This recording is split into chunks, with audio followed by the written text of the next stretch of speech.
જૂનાગઢ ખાતે રાજ્યપાલશ્રીના અધ્યક્ષસ્થાને પ્રાકૃતિક કૃષિ પરિસંવાદ કાર્યક્રમ યોજાયો। રાસાયણિક ખેતી માનવ જીવનની સાથે બાળકોના સ્વાસ્થ્ય પર પણ વિપરીત અસર કરી રહી છે।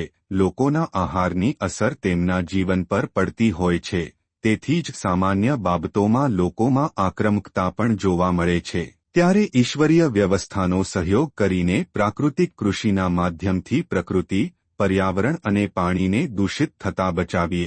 રાજ્યપાલશ્રીએ પ્રાકૃતિક કૃષિ સાથે સંલગ્ન અધિકારી કર્મચારીઓને સંબોધીને પ્રાકૃતિક કૃષિના મિશન માટે કામ કરવું ભાગ્યશાળી હોવાનું ગણાવતા કહ્યું કે પ્રાકૃતિક કૃષિના માધ્યમથી 10 લોકોને પણ કેન્સર વગેરે જેવી ગંભીર બીમારીથી બચાવવામાં સફળ થઈશું તે પણ એક કર્તવ્યપાલન ગણાશે। ઉપરાંત પ્રાકૃતિક કૃષિથી માનવ જીવનની સાથે ધરતી, પ્રકૃતિ, પશુપક્ષી સૌ કોઈના જીવનનું રક્ષણ થઈ શકશે।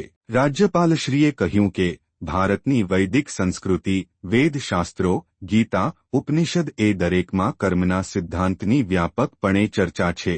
તેમણે ઈશ્વરના ઉપદેશને અનુસરવાનો પણ અનુરોધ કર્યો હતો।